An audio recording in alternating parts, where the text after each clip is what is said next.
잠언 30장 말씀 여기 보니까 그 아굴의 잠언이라. 아굴은 누군지 모르겠어요. 또 곧 그가 곧 이디엘과 우갈에게 이른 것이다. 이디엘, 우갈 누군지 우리는 모르지만 아마 제자인 것 같죠. 그러니까 그 아굴이 그 사람들에게 얘기했다. 먼저는 우리가 그 하나님에 대해서 얘기하는데 우리는 짐승이라 이거예요. 짐승. 우리는 짐승, 총명이 있지 않고 지혜를 배우지 못하였고 거룩한 자를 아는 지식이 없다. 우리가 하나님에 대해서 무지하다는 사실을 깨달아야 된다. 그것을 이제 제자인 듯 싶은 이디엘과 우갈에게 아굴이 가르치는 거예요. 우리가 하나님에 대해서는 아주 무지하다. 그것을 짐승이라고 얘기하고 있어요. 그래서 하늘에 올라갔다 내려온 자가 누구인지, 또 바람을 그 장중에 모은 자가 누군지, 물을 옷에 싼 자가 누군지, 땅의 모든 것을 정한 자가 누군지, 그의 이름이 무엇인지, 그의 아들의 이름이 무엇인지 너는 아느냐? 우리는 이런 면에 있어서 총명과 지혜가 없다는 것입니다. 짐승이며 우리는 지혜가 없는 자예요. 그렇지만 하나님은 이런 모든 것을 하신 아주 위대하신 분이라는 거예요. 여기 4절에 보면 한 6가지 바로 이런 모든 우주 만물을 통하여 하나님은 위대하신 분임을 얘기하고, 그렇기 때문에 하나님이 하신 말씀은 5절에 아주 순전하고, 또 하나님께서는 하나님 주신 그 말씀에 우리는 6절에 더하지 말라. 그렇지 않으면 네가 하나님이 하신 말씀을 네가 더하게 될 때 책망을 넌 받게 되겠고, 또 너는 거짓말하는 자가 될 것이다. 우리는 지금 먼저 아굴의 잠언 1절부터 6절까지를 통해서 우리는 인간은 무지하나 하나님은 아주 높고 크시고 지혜로우시고, 그렇기 때문에 우리는 하나님을 의지해야 되고, 그렇기 때문에 우리는 하나님의 말씀을 통해서 하나님을 더욱더 의지하고 알아가야 되는 것입니다.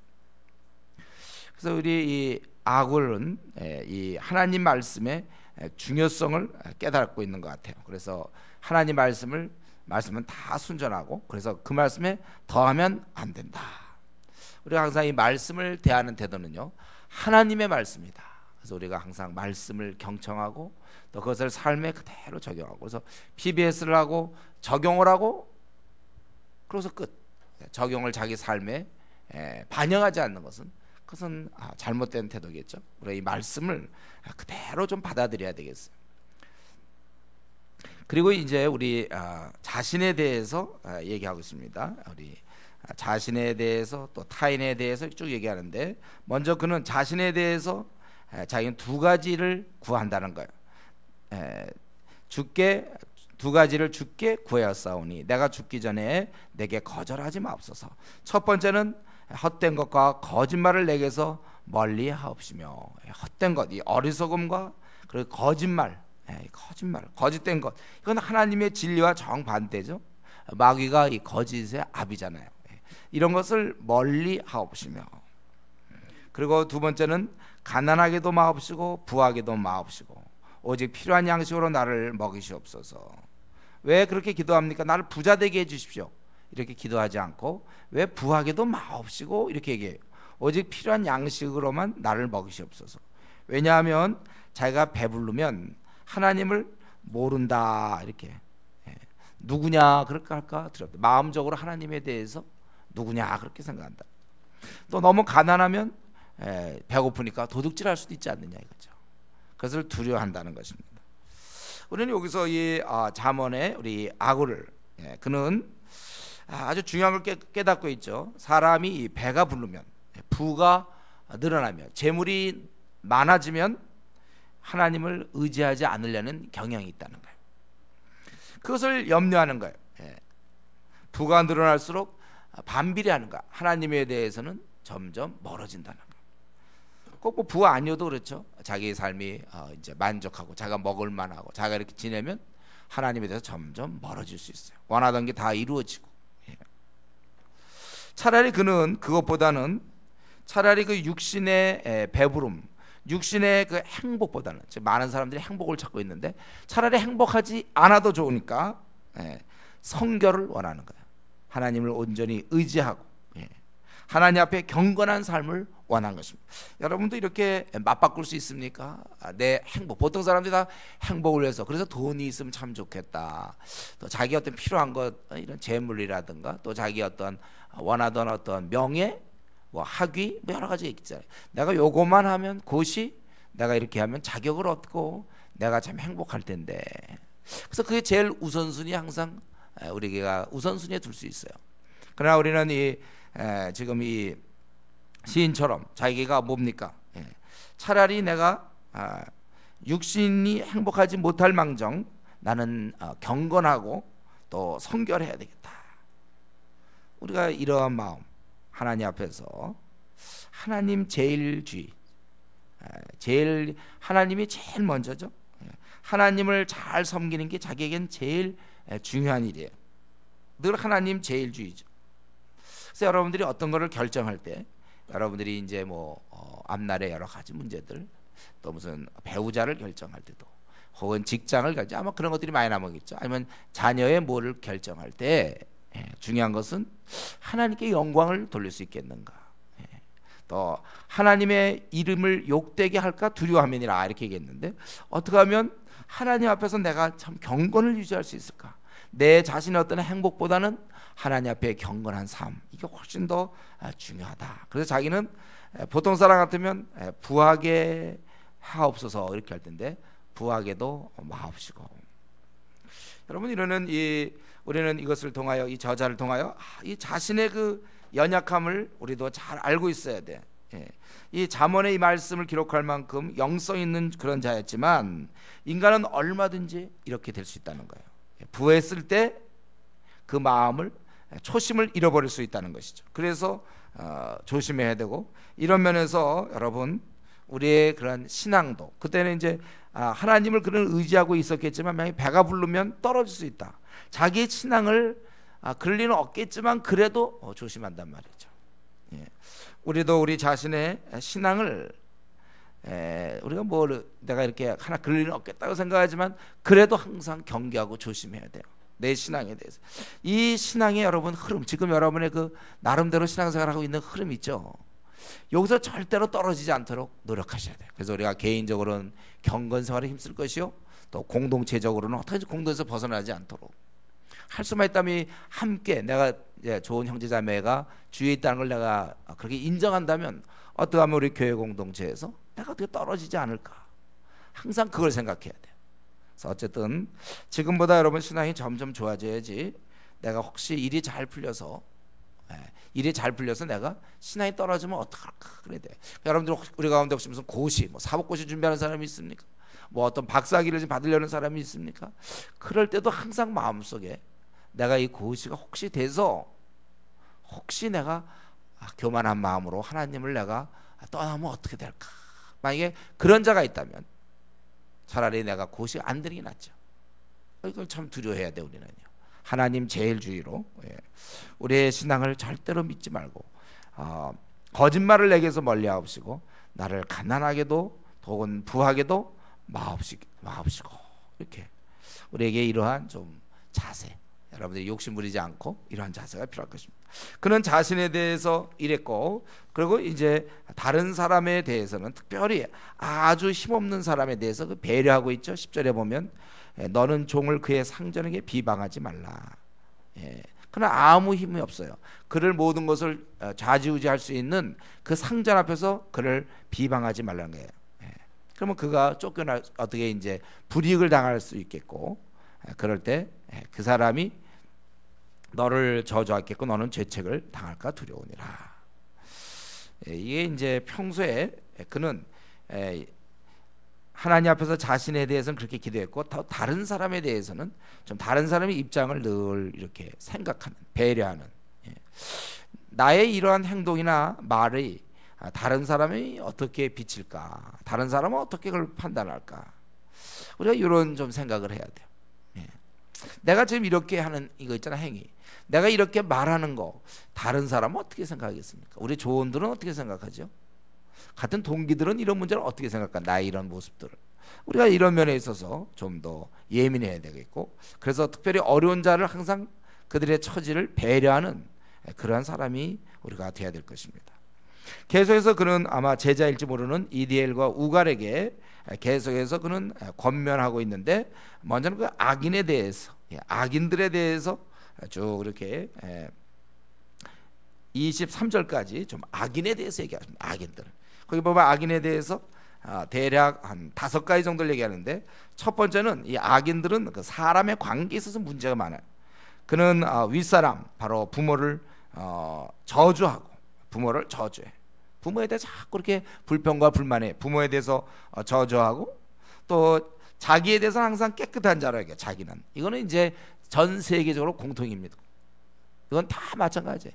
누구나 다 자기는 깨끗하다고 생각해요. 왜냐하면 자기의 양심을 통과했기 때문에.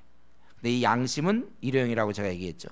그러니까 누구나 다 지금도 아무리 부족한 사람 가서 만나보세요. 다 할 얘기가 있죠. 왜? 자기는 깨끗하다고 생각해요. 그 정도는 뭐 되지 않느냐. 항상 자기는 깨끗하다고 생각해요. 그래서 자기의 더러운 것을 씻지 아니하는 무리가 있다. 그리고 다른 사람에 대해서는 아주 13절에 보니까 교만이 대하고, 그리고 14절에서는 힘없는 사람에 대해서는 착취하고 삼키는 무리가 있다. 그럼 우리가 오늘 지금 악인에 대해서, 특별히 사람과의 관계에서 윗사람에 대해서는 저주하고, 또 자기에 대해서는 항상 자기는 깨끗하다고 생각하고, 다른 사람에 대해서는 교만히 행하고, 아랫사람에 대해서는 짓밟는, 이러한, 이것이 바로 악인의 모습이에요. 그러면서 이 악인도 자기는 항상 깨끗하다고. 성경에 뭐라고 나있습니까? 자기의 허물을 능히 깨달을 자 누구리요? 나를 숨은 허물에서 벗어나게 하소서. 시편 19편에 있는 말씀. 저와 여러분의 특징은 자기의 허물을 못 본다는 데 있어요. 참, 그래서 우리가 늘 말씀을 보면서 말씀에 자기를 비추지 않은 사람, 그러니까 이 경건의 생활이 안 돼 있는 사람은 절대로 자기 허물을 깨달을 수 없습니다. 그러니까 기도할 수가 없죠. 말씀 보지 않는 사람들은 기도도 안 합니다. 이게 같이 연결되어 있어요. 말씀을 볼 때 깨달음도 있고, 또 자기의 잘못도 지적받으니까, 그래서 기도로 이어지는 거예요. 다 깨끗하다고 생각하니까, 이 정도면 됐다고 생각하니까 더 나아가지 못하고 있어요. 또 그런 이 악인은 사람에 대해서는 항상 이런 관계고, 또 주어진 이런 것에 대해서는 만족하지 않는 게 악인의 특징입니다. 그러니까 불평이 많은 사람들, 이거 악인의 친구예요, 여러분. 성격이 아닙니다. 이거는 영성이에요. 그래서 어떤 사람 입에서 자꾸 이렇게 딴 사람 그냥 넘어가는데도 이상하게 불평이 많은 사람들, 그 영성의 문제. 왜냐하면 만족이 없으니까. 그래서 보통 우리 교회도 보면 신앙 가진 지 얼마 안 되는 사람 입에서 불평이 많아요. 자꾸 신앙이 지나면 자꾸 이제 신앙생활하고 피부에서 꾸준히 하고 경건에 힘쓰는 사람일수록 점점 이렇게 이제 감사가 넘치는 거예요. 그는 보면은 만족이 없어요. 그래서 여기 보니까 거머리에게는 2딸이 있어 다오다오 하느니라. 좀 어떻게 말이 좀 그렇죠. 다오다오 한다. 족한 줄을 알지 못한다는 거예요. 족한 줄을 알지 못한다. 그러니까 거머리 같은 존재라 이거예요. 그걸 자꾸 달라 다오다오, 뭐 이름일 수도 있겠고, 그러니까 여기 보면 뭐라고 했어요. 2딸이 있어 다오다오 하느니라. 표현이 아주 어떻게 또 거머리에게 또 2딸이 있어요. 2딸이 있어갖고 다오다오 한다는 거, 거머리가. 그런 것처럼 족하다 하지 않는다. 악인들은 항상 불평이 많고 감사가 없고 족하지 않아. 그래서 그런 걸 좀 더 얘기하는데, 그것이 바로 스홀과 음부 있잖아요. 이것은 스홀은 뭐야? 끝까지 모든 악인을 다 받을 준비가 돼 있죠. 저승세계. 또 아이 배지 못한 태와, 그는 늘 아기가 없을 땐 늘 아기를 원하잖아요. 그런 것처럼 또 물로 채울 수 없는 땅, 족하다 하지 아니하는 불. 그래서 결국은 여기서는 이걸 나쁘게 얘기하는 거야. 이렇게 자꾸 다오다온다. 족하지 않게끔 만족하지 않는 그런 모습입니다. 그래서 악인의 모습은 항상 자기는 깨끗하다고 생각하고 위아래 관계 엉망으로 하고, 그리고서는 만족함이 없어요. 이 말은 항상 이제 감사가 없는 거죠. 그 대신 감사가 없는 사람이 뭘 잘하죠? 불평을 잘하죠. 감사를 못하는 사람은 많은 시간 불평을 해요. 그 왜냐하면 이게 꼬부라져 있으니까. 자라올 때 배경이라고 그랬어요. 제가 자라올 때 이렇게 좀 약간 왜곡되게 자란 사람은 감사가 없어요. 여러분들이 자기가 자랄 때를 생각하고 자기에게 그러한 제가 좀 열악한 환경에서 자라가지고 좀 피의식에 사로잡혔다든가 이러면 항상 저 사람은 나에 대해서 관심이 없다, 혹은 나를 미워한다, 다른 사람은 좋아하면서 나만은 아주 싫어한다. 뭐 이런 스스로 이런 걸 아주 잘해요. 이런 사람들이 상황에 대해서 항상 불평하고 이런 게 고쳐져야 그게 신앙인이죠. 교회 10년 다니면 뭐 합니까? 불평이 있는데. 불평 있는 사람, 제가 뭐라 했어요? 신앙인들이 기쁨이 있는 점지 보면 그의 영성을 금방 알 수 있다고 그랬죠. 제대로 된 신앙인은 기쁨이 있고 감사가 있는 거고, 그가 아무리 교회를 5년 다녔다 할지라도 그 자꾸 입에서 불평이 있고, 예? 염려가 많고 불평, 이게 아직 지금 노력은 하고 있지만 아직 이 단계에 못 들어왔다는 거예요. 아직 신앙의 단계에 못 들어온 겁니다. 우리가 원래 저도 마찬가지, 여러분도 마찬가지. 우리는 다 불평이 많은 사람들이에요. 그러나 이제 성령의 능력으로 감사가 많아지지 바뀌어야지. 그래야 신앙생활이 재밌고 주위 사람들도 그래도 친구가 된 보람이 있는 거 아닙니까? 같은 공동체 일원이 된 소망이 있는 거 아니에요? 그 사람 계속 불평하면 그 주위 사람들 얼마나 힘듭니까? 그런 사람이 조장이 되면 또 막 조원들 힘들고, 그런 사람이 목회자 되면 또 교인들이 힘든 것이고, 그런 사람이 교인이 되면 또 목회자가 힘든 거고, 그런 사람이 아내가 되면 남편이 힘든 거고, 남편이 되면 아내가 힘든 거예요. 불평이 많은 사람들, 끊임없는 불평, 그리고 만족하지 못하니까. 그것은 악인의 특징입니다. 악인, 그는 다오다오하느니라. 거미의 두 딸, 거미에게는 두 딸이 있어. 다오다오하느니라. 표현이 어떻게 이렇게 되는지 모르겠어요. 그리고 그는 악인의 특징 세 번째는 부모에게 순종하지 않는 건 뭐 필히 나와야 되죠. 하나님을 경외하지 않는 자는 눈에 보이는 하나님과 같은 존재, 그 아비를 조롱하며 어미 순종하기를 싫어하는 자의 눈은 눈은 골짜기에 까마귀에 쪼이고 그 눈은 독수리 새끼에게 먹히리라. 아주 너무 최강의 표현이죠. 어떻게 그 눈은, 그 싫어하는 자의 눈, 엄마에 대해서, 부모에 대해서 싫어하는 그 자의 눈은 뭐라고 했어요? 골짜기에 까마귀에게 쪼이고 독수리 새끼에게 먹히리라. 이렇게. 여러분, 우리가 신앙인들은 부모에게 순종해야 돼요. 그것은, 근데 이제 시간이 지나면 점점 말세 때 말대답을 많이 해요, 자녀들이. 그래서 말세의 특징이죠. 말세의 특징은 부모를 거역하고 이거 있잖아요. 말대답을 한단 말이에요.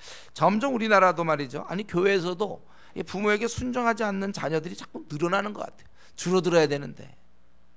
큰 문제. 여러분은 어떻습니까? 여러분들은 교회 오기 전에 그때보다 지금은 어떻게 부모님께 굉장히 순종을 잘합니까? 부모가 한 말하면 두 말 하는 사람이 있어요. 부모가 이런 톤으로 얘기하면 더 큰 톤으로 답변하는 사람이 있어요. 아주 신앙적으로 근본이 문제가 된 거예요. 근본이 잘못된 거예요. 마치 남편에게 대드는 아내처럼. 있을 수 없는 거거든요.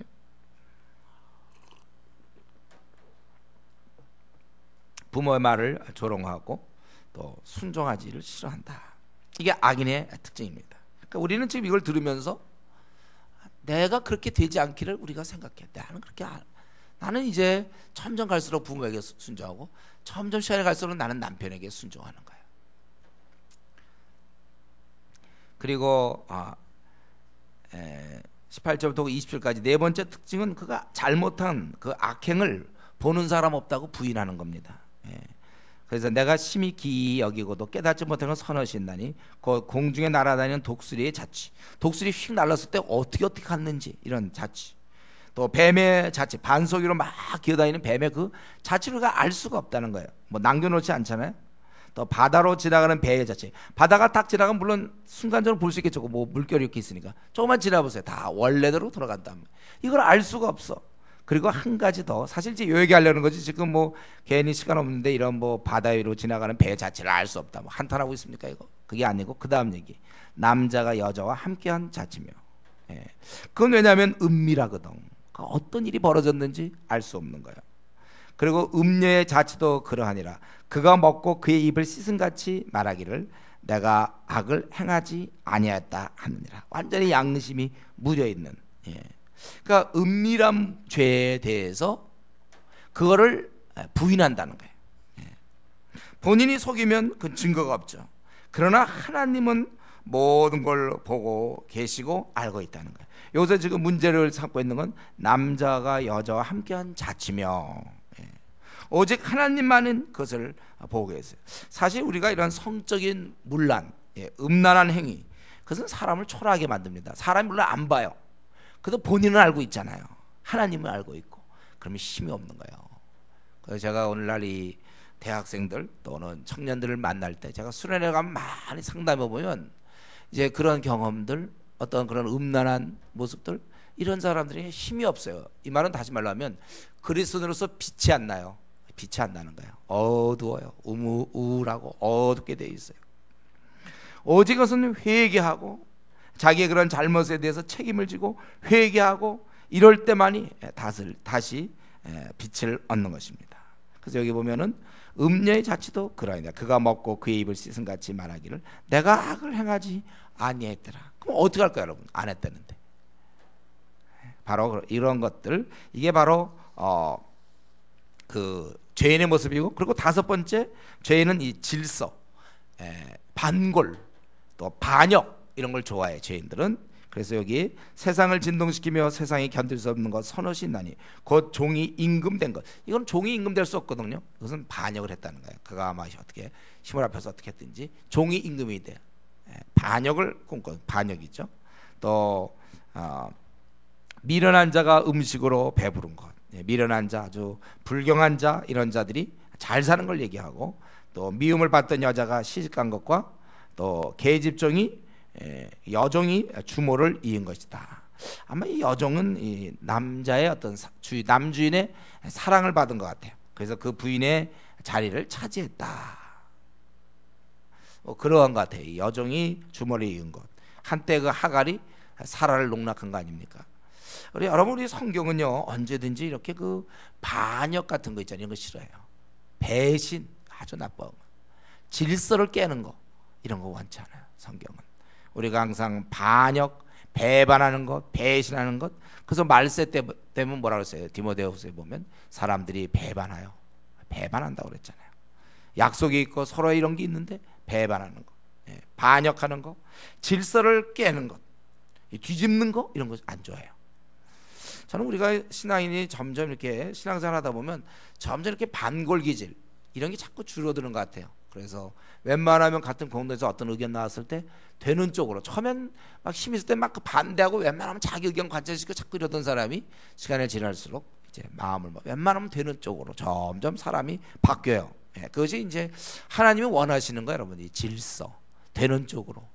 꼭 자기 혼자 티를 내고 자기 혼자 어떤지 반대 의견을 내고 뭘 좀 하려고 그러면 난 싫어, 이러면서 꼭 그렇게 튀는 거 있잖아요. 뭐 좀 하려고 그러면 자기는 안 해, 이러고 좀 하자 그래도 그냥 아주 뒤에서 말이죠. 자기는 그냥 왠지 이렇게 좀 이렇게 솔선수범, 좀 이렇게 좀 녹아지고 뼈 없는 사람처럼 좀 이렇게 해야 공동체가 살아가는데 꼭 자기 할 거는 꼭꼭 해요. 다른 사람한테 자기가 하는 거 그쪽으로 이끌어가. 그러니까 편하지가 않아요, 그런 사람들. 여러분 한번 생각해 보세요. 여러분 지도자가 뭐 저를 생각해도 좋겠고 뭐 아니면 누구라도 좋아요. 지도자가 자기를 볼 때 좀 어떨 것 같습니까? 좀 편하게 생각합니까? 항상 보면 다른 의견 얘기하고 까다롭게 굴어서 뭘 하면 조심스럽게 하고, 이런 게 다 질서를 뒤집는 거예요. 편안하게. 그건 친구 관계도 마치 동기별 모임에서도 벌써 이 동기들이 자기를 좀 편안하게 생각할 수 있어요. 아주 까다롭고 힘든 사람이 있습니다. 우리 그렇게 살지 마세요. 꼭 말이 나와. 뭐만 조그만 자기의 그런 좀 이 레이더에서 좀 벗어나면 벌써 한마디 탁 나오니까 좀 넘어도 갈 수 있는데 그냥 꼭 말이 나와요. 그만큼 이 사람이 마음에 여유가 없는 거예요. 항상 불만 얘기하고 뭐 조그만 벌써 바로 그냥 팍 나와. 자꾸 이렇게 그런 말이 자꾸 나오니까 그 다음에는 쉽게 뭘 제안을 잘 못하죠. 웃는 듯 하면서도 속에 이게 딱 있거든요. 어느 선까지는 되지만 그 다음에 조금만 건드리면 그냥 바로 나오는 사람들이 있어요. 그거 점점 우리가 고쳐야 됩니다. 우리가 이런 반역 같은 거, 이 질서를 깨는 거, 되도록이면 이렇게 좀 잘 되려고 여러 사람에게 좀 여러 모양이 되려는 이런 자세들, 이걸 우리가 배워야 돼요. 이에 비해서 이제 의인에 대해서 거기 24절부터 이제 마지막까지는 의인에 대해서 땅에 작고도 가장 지혜로운 것이 내게 있나니 곧 힘이 없는 종류로 돼 먹을 것을 여름에 준비하는 개미. 여기서 개미가 나와요. 개미는 힘이 없죠. 개미는 힘이 없어요. 그래도 요것들이 말이 힘이 없는데 여름에 준비한다. 먹을 것을 여름에 준비해. 개미들 이런 건 지혜롭다는 거예요. 힘은 없는데. 또 약한 종류의 집을 바위 사이에 짓는 사반. 집을 갖다가 바위에 지니까 얼마나 튼튼하겠습니까? 약한 뭐 보통 바위 너구리라고 그러죠. 너구리, 바위 너구리, 사반. 그 다음에 임금은 없을 때 다 때를 지어 나아가는 메뚜기. 때를 지어 이 줄을 지어서 아주 질서가 있단 말이에요. 때를 지어서 임금은 없어. 누군가가 통치 안 해도 질서를 지켜 잘 할 수 있는 그 메뚜기. 그리고 손에 잡힐만 해도 왕궁에 있는 도마뱀. 이런 것들. 여기 보면은 미리 준비하는 그러한 모습과 이게 이제 의인들이 이렇게 살아야 된다는 거죠. 자기의 그런 것들을 자기가 거처를 그러니까 여기서 하여튼 자기의 어떤 사업이든지 뭐든지 바위 틈에 잘 이렇게 견고하게 뭘 세워나가는 사람.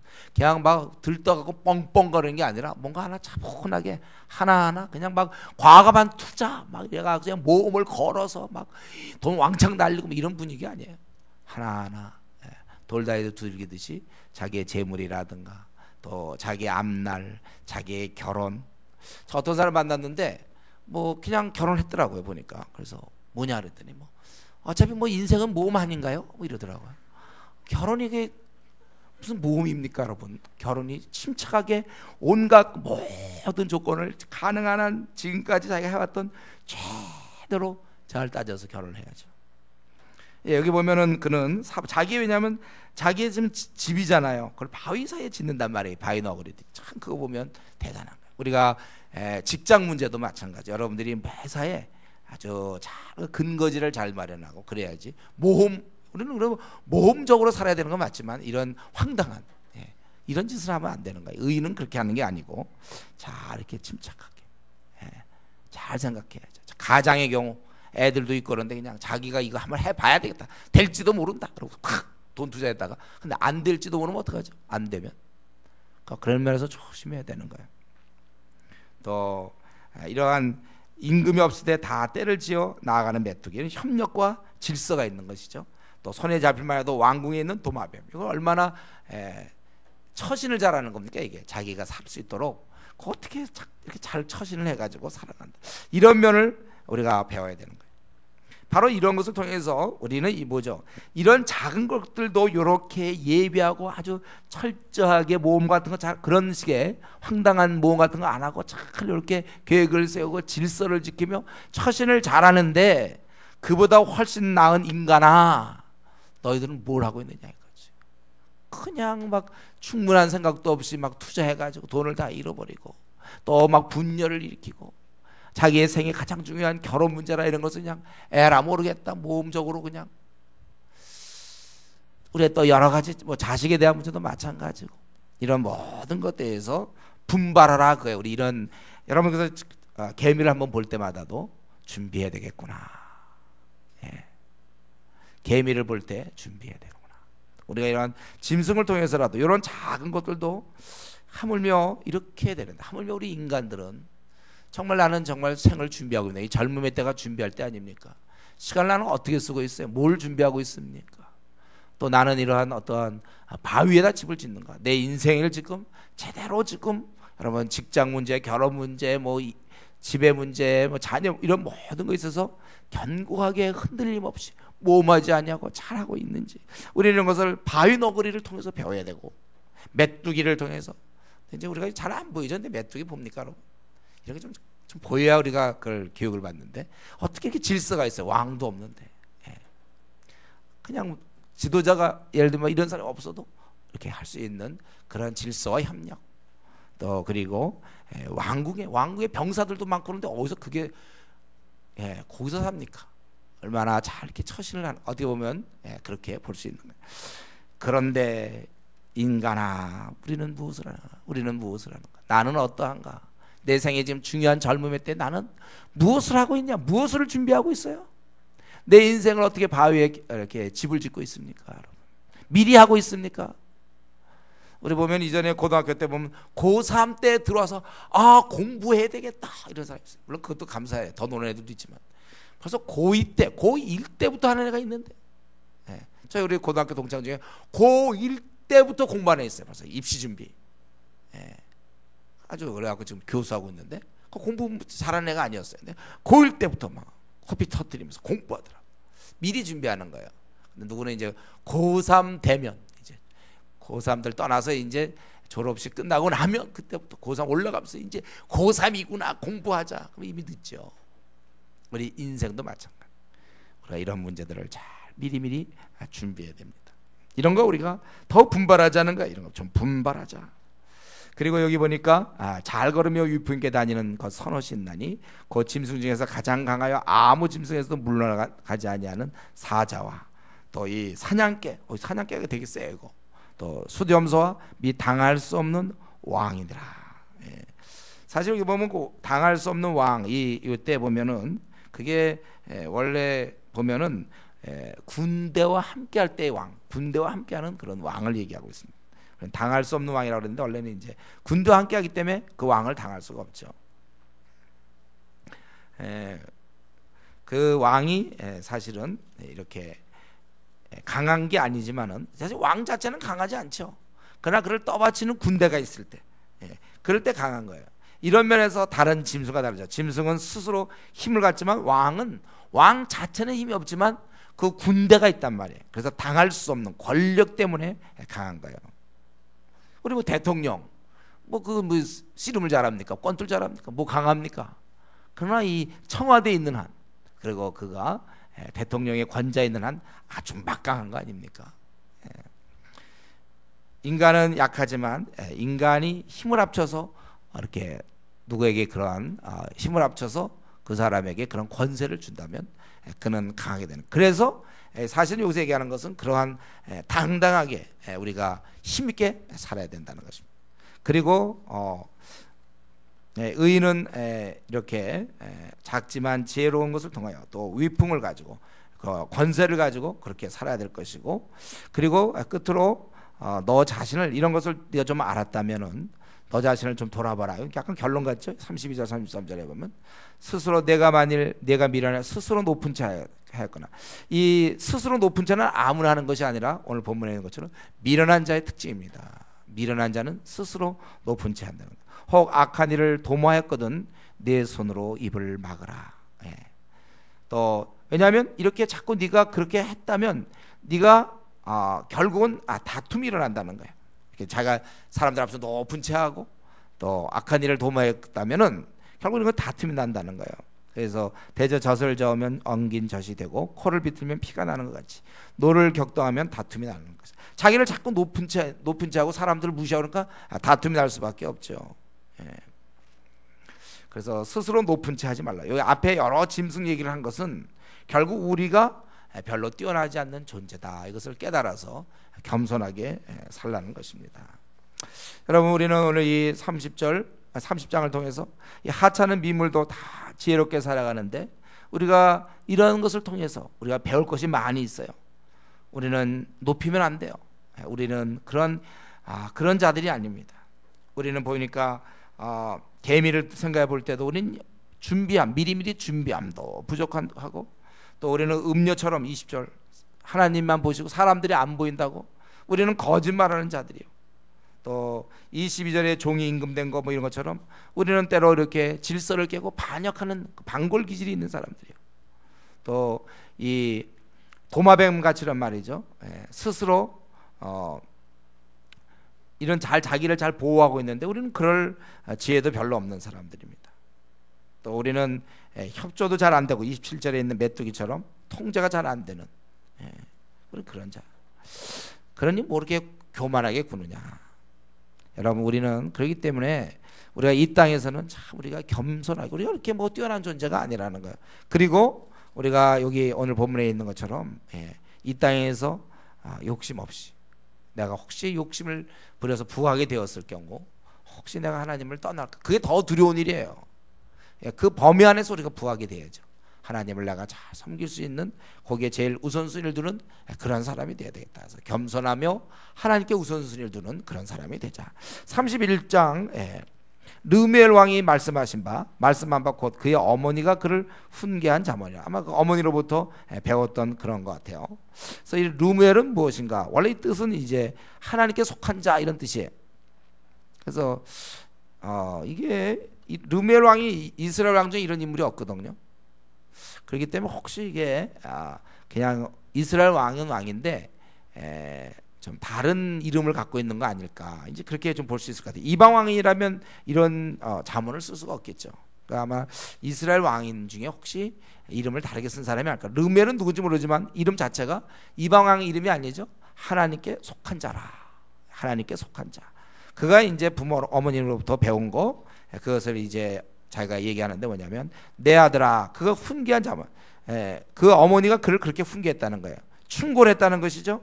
거기 9절까지 크게 두 가지예요. 그러니까 9절까지 이제 충고한 것과 그다음 10절부터 마지막까지는 현숙한 여인을 얻어라. 아들이니까 야 아들아 하면서 지금 충고할 때 한 세 가지를 조심시켜요. 첫 번째는 여자를 조심하라. 내 힘을 여자들에게 쓰지 말며 아주 이렇게 난잡한 생활, 호색한 그런 건 왕이니까 얼마든지 그럴 수 있지 않습니까? 여자들에게 쓰지 말고 다른 나라 멸망시키면서 애쓰지 마라. 두 번째는 이제 술을 조심해라. 르메라, 포도주를 마시는 것이 왕들에게는 마땅하지 아니한다. 왜 우리 술을 조심해야 됩니까? 5절에 보니까 그 법을 잊어버릴 수 있다는 거예요. 술을 마시다가 법을 잊어버리고 방탕한 삶을 살다 보니까, 또 그래서 송사를, 곤고한 자들의 송사를 굽게 할까 두려워합니다.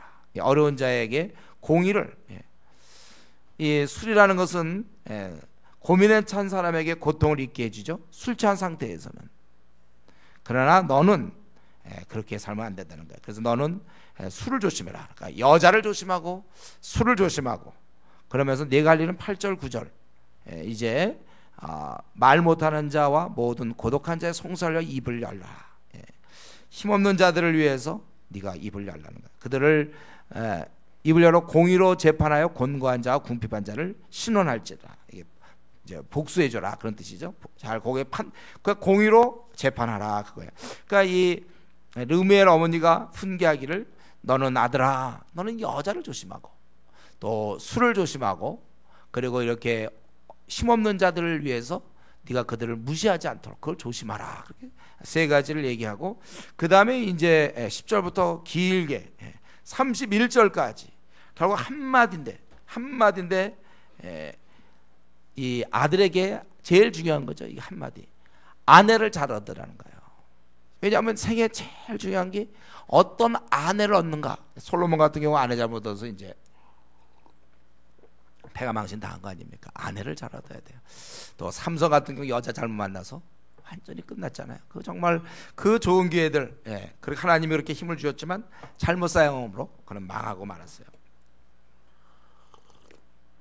마찬가지입니다. 사실 지금 이 어머니 입장에서는 그 아들에게 뭐가 제일, 여러 가지가 얘기할 수 있죠. 물고기를 잡는 법도 얘기해 줄 수 있겠고, 요리하는 법도 얘기해 줄 수 있고, 여러 가지 돈을 모으는 여러 가지 얘기할 수 있지만 제일 중요한 것은 그거는 아내를 잘 만나는 거예요. 아들이 아내를 잘 만나면 그게 최고예요. 마찬가지죠. 또 딸의 경우도 남편을 잘 만나는 것이 최고입니다. 왜냐하면 그의 삶이 앞으로 50년 동안에 누구를 만나는가가 제일 중요해요. 제가 우리 자매들한테 많이 얘기하죠. 여러분, 형제를 잘 만나야 된다. 그것은 나의 아빠가 되는 거라고 그랬어요. 나를 평생 책임져주고 정말 나를 이끌어줄 사람이기 때문에, 다른 거는 잠깐 한 몇 년, 얼마간 생각할지 몰라도 이 남편을 구하는 것만큼은 1년이고 2년이고 3년이고 올해가 안 되면 내년이라도 좋으니까 괜히 조급하게 하면서 구할 필요 없어요. 이제 올해 내가 나이가 이제 올해까지는 가야 되겠다. 웬만하다 저 사람 그냥 마음에 썩 안 들지만 또 그 정도면 그래도 평균이다 이러지 마세요. 평균 갖고 하면 안 돼요. 여러분, 평균보다 위로 올라가야 돼. 이 사람 내가 만나면 절대 후회하지 않겠다. 이런 사람은 꽉 만나야 되고, 또 마찬가지로 매력적이다. 저 자매는 반했다. 쫓아가서 그저 나와 결혼해 주십시오. 그건 영화에서 나오는 거고, 멜로 영화에서 나오는 거. 그게 아니야 여러분들. 정말 진짜 이 현숙한 여인을 얻어야 되는 겁니다. 학벌이 좋거나 외모가 뛰어나거나, 또는 여의사다, 여판사다, 국회의원이네, 다 필요 없어요. 그렇게 얻으면 안 되는 거예요. 어떤 지위를 얻는 게 아닙니다. 현숙한 아주 경건한 여인을 얻어야 되고 경건한 남편을 얻어야 되는 거예요. 이게 우리에게 제일 중요한 문제입니다. 그래서 그가 얘기하기를 누가 현숙한 여인을 찾아 얻겠느냐, 그의 값은 진주보다 더하니라. 요 9절 10절. 제가 이걸 결혼 전에 요 구절을 생각했잖아요. 약간 얘기하기 좀 민망하지만 제가 요 구절을 생각했어요. 여러분 다 알고 계시죠? 제가 여러 번 얘기했으니까. 사실 제 마음에 드는 자매가 한 명 있었다고 그랬죠. 마음이 막 가고 있었어요. 절제. 제가 그때 이거 누가 현숙한 여인을 찾아 얻겠느냐. 마음은 막 가고 있었지만은 참고, 그리고 다른 여인을 만난 것이죠. 거기에 대해서 그 다음 얘기는 안 하겠어요. 또 뭐 누가 현숙한 여인을 찾아 얻겠느냐. 제가 정말 이거 청각 때 이 생각했어요. 하나님이 이걸 기뻐하시겠구나. 현숙한. 내 나름대로 어떤 판단할 때 현숙한. 그걸 그의 값은 진주보다 더하다. 이 말 속에는요 약간의 그 좀 부정적인 게 있어요. 쉽지 않다는 거죠. 대부분은 자기 끌림에 따라, 보통 끌림에 다. 달을 봐도 그 자매가 생각나고, 뭘 지나가도 그 자매, 누워도 그 자매. 항상 그러니까 현숙한 여인보다는 떠오르는 자매를 얻으려고 한단 말이에요. 항상 매력적인 자매, 또 매력적인 형제, 내 마음을 끄는 형제. 그게 아니라 경건한 사람이냐, 현숙한 여인을 찾아 얻겠느냐. 그의 값은 진주보다 더하니라. 이렇게 돼 있어요. 진주보다 더하다. 쉽게 이거 여러분 찾을 수 없어요. 이거 참 쉽게 보이지 않아요. 그런 자는 어떻습니까? 그런 여인을 만약에 만나면 그 남편은 그 여인을 믿어요. 그리고 산업이 핍절하지 아니하겠으며, 그런 자는 살아있는 동안에 그의 남편에게 선을 행하고 바가지 긋고 이러지 않아요. 그냥 결혼해갖고 남편 밤낮 바가지. 그게 아니라 선을 행하고 악을 행하지 않는 것. 또 마찬가지죠. 결혼해서 아내에게 선을 행하고 악을 해가지고 막 구타 막 이런 경우, 남자도 힘이 있다고 막 구타, 술 먹고 막 깨부셔, 뭐 이런 식으로. 그건 마찬가지. 선을 행하고 악을 행하지 아니한다. 남편에게. 그리고 그 13절부터 19절 그 당시에 이런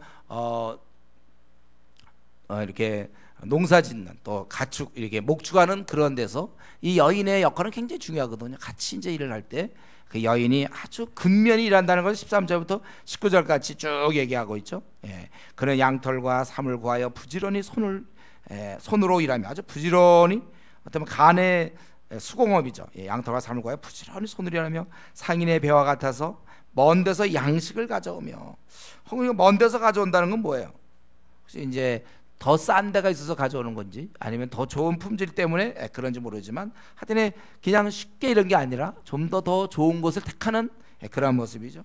또 그는 밤이 새기 전에 일어나서 자기 집안 사람들에게 음식을 나눠주며, 음식을 줘야 일을 할 수 있으니까 그들에게서 어떤 일을 시킨단 말이에요. 여종들에게 일을 정하여 맡기며, 또 밭을 살펴보고 사며, 자기의 손으로 번 것을 가지고 포도원을 일구며, 이렇게 필요한 것들을 구입도 하고, 또 잘 포도원을 일구고, 힘있게 허리를 묶으며 자기의 팔을 강하게 하며 자기의 장사가 잘 되는 줄을 깨닫고, 어떤 걸 할 때는 또 이익이 된다면은 또 아주 그것은 열심히, 밤이라고 무조건 자는 게 아니라 등불을 켜서라도 손으로 손뭉치를 들고 손가락으로 가락을 잡으며 그는 열심히 이렇게 일을 한다는 것입니다. 그래서 그 결과가 어떻습니까? 이 여인이 집안에 들어옴으로 말미암아, 이 집이 물론 넉넉하지 않은지 모르지만 이 여인이 너무 열심히 일을 하는 거야. 근면하고 남편에게 아주 해를 끼치지 않고, 선을 행하고 악을 행하지 않고, 그래서 남편은 그를 믿고, 그런 현숙한 여인이 나타나서 그 결과 어떻습니까? 그는 이렇게 살면서 곤고한 자에게 손을 펴며 궁핍한 자에게 손을 내밀며. 벌써 또 이렇게 마음도 너그러. 무슨 이런 여인이 다 있어요. 그저 근면히 일하고 돈도 많이 벌고 집안을 막 부흥시키고, 이런 여인만 얻어놓으면 남자는 그냥 먹고 자고 놀아도 되죠. 다 하니까. 그런 여인. 그러면서도 또 마음이 넓어서 궁핍한 자를 이렇게 도와요. 그리고 자기 집 사람들은 다 홍색 옷을 입었으므로, 여기서 홍색은 이제 좋은 의미겠죠. 눈이 와도 그는 자기 집 사람을 위하여 염려하죠. 넉넉히 추위가 와도 걱정 없는 어떤 따뜻한 옷들을 다 이미 준비했다는 거예요. 그리고 그는 자기를 위하여 아름다운 이불을 지으며 세마포와 자색옷, 이거 다 좋은 것들입니다. 이런 것들을, 좋은 옷들을, 따뜻한 옷들을 다 준비하며, 그러면서 그는 남편을 잘 보살펴서 보좌에서 어떻습니까? 그의 남편은 그 땅의 장로들과, 그 땅의 장로들은 권세 있는 자들이거든요. 그들과 함께 성문에 앉는다. 그러니까 남편이 이 아내 덕분에 성문에 앉아요. 이것은 성문에 앉는다는 건 뭐죠? 그건 지도자 역할이잖아요. 재판할 수 있는. 바로 이 남편을 오히려 만들어줘. 이 아내가 그를 갖다가 그 땅의 장로들과 함께 성문에 앉으며 사람들의 인정을 받고, 그리고 그는 배로 옷을 지어 팔며 띠를 만들어 상인들에게 맡겨 계속해서 만든 상품을 팔아나가며, 그리고 본인도 능력과, 벌써 인정받는 거죠. 이러면서 존귀로 옷을 삼고 후일을 웃으며, 염려가 없다는 거예요. 왜냐하면 잘 준비하고 또 그에게는 존귀함이 있어요. 자기 역할을, 누구나 다 자기 역할을 성실히 감당하면 왕 앞에 설 수 있다 그랬죠. 존귀함이 있는 거예요. 그가 비록 작은이라도 그 일에 충성하는 사람에게는 범할 수 없는 그런 위험이 있는 거예요. 그는 존귀, 일을 이렇게 열심히 하면 무시할 수 있지만 뭐 제대로 뭐 하겠습니까? 자기 몸을 돌보자 하면서 막 하고 그러더라도 그에겐 존귀함이 있다는 거예요. 자기 일에 근실하기 때문에. 우리가 자기 직장 다녀서 그거 비록 크지 않은 직장이라 할지라도 정말 성실이라면 하나님께서 그런 은혜를 주시는 거예요. 능력과 존귀로 옷을 삼고 후일에 웃으며, 염려가 없어요. 그는 또 사람을 가르치기까지 해요. 자기가 이렇게 자기도 잘하고 사람을 가르치고 또 27절에 집안일을 잘 돌아보고 근면히 일해서 먹는 거예요. 게을리 얻은 양식은 먹지 않는다. 이 말은 아주 근면하게, 아주 부지런하게 일해서 먹고, 그래서 그 결과로 그의 자식들은 감사하는 거. 뭐 이런 엄마가 다 있는가? 엄마 고맙습니다. 이렇게 얘기했죠. 하여튼 자식들은 참 생각해봐도 다른 엄마들은 저러고 있는데 우리 엄마 참 고맙네. 그래서 감사한다는 거야. 일어나 감사해. 자식 교육이 제대로 됐죠. 이런 걸 감사를 한다는 건. 감사하며, 또 남편은 칭찬을 어떻게 합니까? 덕행이는 여자가 많으나 그대는 모든 여자보다 뛰어나다 하느니라. 예. 남편이 아주 그 여인을 아주 뛰어나다고 칭찬을 한단 말이에요. 아직 여러분 결혼 안 해서 그런데 결혼한 사람들, 예. 남편으로부터 이런 얘기를 듣습니까? 당신 같은 여자가 어째서 나한테 시집 왔는지, 왜 이렇게 훌륭해. 결혼하기 전엔 잘 몰랐는데 살수록 너무 훌륭해 당신은. 이런 얘기를 자기가 듣냐 이게, 결혼한 사람들. 아직 신혼부부들이 좀 많아서 아직 그런 걸 발휘할 기회가 아직 없었나요? 좀 더 지나면 됩니까? 내년쯤? 그러면 남편이 정말 너무 훌륭한, 이거 알고 봤더니 완전히 게을르고 이거 정말 뭐 헛개를 봤나 내가. 어떻게 된 거예요? 결혼 전에는 막 부지런하고 뭐 해줄 줄 알았더니 아우 뭐 밥도 안 해주고 그냥 빨래도 제대로 하고 집도 지저분하고, 혹시 뭐 그렇게 팻박 주고 이러는 거 아닙니까? 그게 우리 그렇게 되면 안 되겠죠. 남편이 그대는 덕해 있는 여자는 많아, 그러나 그대는 모든 여자보다 뛰어나다 하느니라. 남편에게 이른 바로 이러한 여인을 얻어라. 이러한 남편을 얻어라. 정말 준비되어 있는 남편, 정말 훌륭한 사람, 그래 우리가 만나야 된다는 거예요. 그래서 결론적으로 뭐라 했습니까? 결론적으로 30절 31절, 고운 것도 거짓되고, 고와 봐야 이거 조금 지나면 다 쭈글쭈글, 애 한 둘 셋 나고 다 쭈글쭈글 되는 거예요. 그리고 이제 나중 나이 되면 이제 머리 빠지고 흰머리 생기고, 다 고운 머리가 뭐 어쩌고 뭐 샴푸 전전할 때 보면 뭐 막 이러잖아요. 그 나중 되면 다 이제 빠지고 그다음에 흰머리 생기고 뭐 이렇게 날 것도 없어. 윤기가 날 것도 없어요. 얼굴도 다 쭈글쭈글해져. 예. 그래서 고운 것도 거짓되다, 아름다운 것도 헛되지만 그러나 남는 게 있어요. 여성들은 이걸, 여러분들 자꾸 이렇게 나이 먹어가는 거, 자매들 이제 뭐 30대가 되면 옛날과 다르거든요. 벌써 지금 대학생만 돼도 옛날에 중학교 때 그 피부가 좀 다르지 않습니까? 점점 근데 이제 아기 낳게 되고 그러면 이제 완전히 이제 이렇게 되고 그러잖아요. 그럴 때 좀 나는 왜 이럴까 뭐 이걸 막 어떻게 피려고 하고 막 노력하지 말고 오히려 참된 거 뭐예요? 여호와를 경외하는 이 대신 이 내면의 세계는 점점 좀 아름다워질 수 있단 말이에요. 이런 여자는 칭찬을 받는 거예요. 하나님을 경외하는 자, 고운 것, 아름다운 것, 뭐 미스 코리아 뭐 다 늙으면 똑같죠 뭐. 그런 거 아니에요. 오직 하나님을 경외하는 자는 칭찬을 받는 거예요. 그가 일한 대로 열매가 그에게로 돌아갈 것이요, 그 행한 일로 말미암아 성문에서 공식적으로, 공적이라는 뜻이에요. 많은 사람들 앞에 칭찬을 받는다. 자, 우리 잠언, 그럼 이건 결국 뭘 얘기할, 31장은 뭘 얘기합니까? 지금 이 여자를 통해서 말하고자 하는 것은 뭐냐면, 지혜는 생활 속에서 나타나야 된다는 거예요. 지혜는 생활 속에서. 아무리 지혜가 많으면 뭐예요? 뭐 지혜가 너무 많아. 근데 사용되지 않아. 무슨 소용이 있느냐 이거예요. 여러분, 이 지혜라는 것은 지금까지 잠언을 통해서 여러분 쭉 공부했죠. 이 지혜는 머리로의 지혜가 아니고 실천적 지혜를 얘기하는 거예요. 실제 삶에서 나타나는 지혜.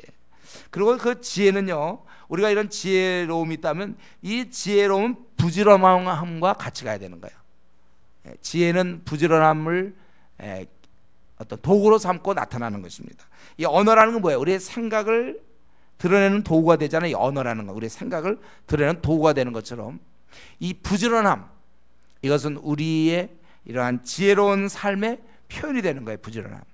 그렇기 때문에 게으른 사람, 이건 애당초 뭐 자격 미달, 뭐 지혜로운 얘기 하지도 마세요. 게으른, 일단 게을러 놓은 사람들은 뭐 이 지혜 쪽인 얘기 하지 마. 자기가 뭐 지혜로운 척 할 것도 없어. 이미 게으른 건 끝이에요. 그거는 아예 자격 조건이 안 되는 거예요. 우리 직장에서 뭐 서류할 거 뭐 할 때 무슨 뭐 토익 몇 점 이상, 그런데 아예 그건 점수가 벌써 한참 못 미치는 거예요. 애당초 검토 대상이 될 수가 없어요. 지혜로운 자에. 게으른 사람들 있잖아요. 게으른 사람들, 말로만 하는 사람들, 게으른 사람은 안 된다는 거예요. 부지런함을 통하여 또 이렇게 드러나게 되는 것입니다. 그렇기 때문에 우리가 혹시 내가 생각할 때 내가 게으르다, 난 부지런한 것 같지 않다, 그러면 여러분 부지런한 자가 되도록 기도하시고 또 실제 그렇게 사셔야 됩니다. 우리 결국 여기서 이 31절에 보면 현숙한 아내에 대한 얘기지만, 그러나 그것은 결국은 지혜로운 자는 결국 주위 사람들에게 유익을 준다는 거예요. 그리고 칭찬을 받는 거예요. 주는 것은 유익이요, 받는 것은 칭찬이에요. 결국은 사람들이 그걸 칭찬하게 돼 있어요. 유익을 주니까. 그런데 그 사람이 놀랍게도 30절에 보니까 바로 여호와를 경외하는 여자로 이렇게 표현하고 있는 것입니다. 하나님을 경외할 때만이 참 지혜자가 되는 거예요. 우리 보면 왜 하나님을 경외하는 것, 그게 지혜의 근본이 됩니까? 우리 하나님을 경외하는 것이 지혜의 근본이라고 그랬잖아요. 왜 그렇게 됩니까? 그거는 우리가 하나님을 경외하고 하나님을 섬길 때 우리는 나라는 존재의 그 위치를 찾게 되는 거예요. 나의 처음과 끝을 알게 되는 거예요. 내 인생의 목적과 의의를 발견하게 되는 거예요. 하나님을 경외할 때 자기의 그래서 삶 자체를 알게 되니까 제대로 살 수가 있는 것입니다. 그래서 여호와를 경외하는 게 지혜의 근본이 딱 맞는 얘기예요. 왜냐하면 자기의 모든 것을 다 깨닫게 되니까 이제 어떻게 살아야 될지 알잖아요. 지혜로운 거예요, 그게. 그러니까 하나님을 경외하는 자와 하나님을 모르는 자의 차이는 뭐냐면, 여러분 우리가 이제 예를 들면 축구를 한다. 밝을 때 축구를 해야지, 알죠? 아주 우리가 축구할 때 대낮에 축구를 하면 이제 누가 우리 편인지 다 알아요. 공이 지금 어디 가고 있는 줄 알고, 골대가 어디 있는 줄 알고, 누가 나를 막고 누가 지금 뒤에서 기다리고 옆에서 기다리고, 이런 게 다 보인단 말이에요.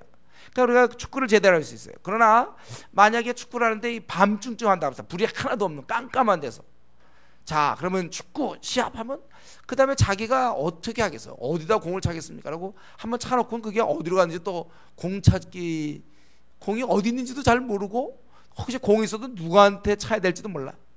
에? 누가 우리 편인지 이건지 몰라. 그러니까 이게 요즘 같이 밤에 말이죠, 불 켜놓고 막 그런 운동장 말고 깜깜한 운동장을 좀 생각하세요. 그럴 때 내가 공을 누구한테 차야 될지 모르고, 소리는 나는데 누구한테 해야 될지 모르고, 어디쯤 있는지, 골대가 어떻게 되는지 깜깜한 데서는 안 보인단 말이에요. 거기서 혼자 막 축구해봐야, 만약에 누가 그걸 어떻게 이상하게 본다면 굉장히 웃기는 거예요. 어디가 제대로 공을 못 주고 제대로 방향도 못 정하고 자기 편과 악과 적군을 구분할 수 없는, 바로 그거예요. 하나님을 경외하는 자는 지혜롭다고 그랬죠. 왜냐하면 인생의 처음과 끝을 알고, 왜 우리 인생이 이렇게 되었으며 왜 우리는 이렇게 나그네 길을 가고, 이걸 분명히 안다는 거예요. 그렇기 때문에 우리가 하나님을 경외하면 경외할수록, 하나님에 대해서 알면 알수록 더 지혜로운 거예요.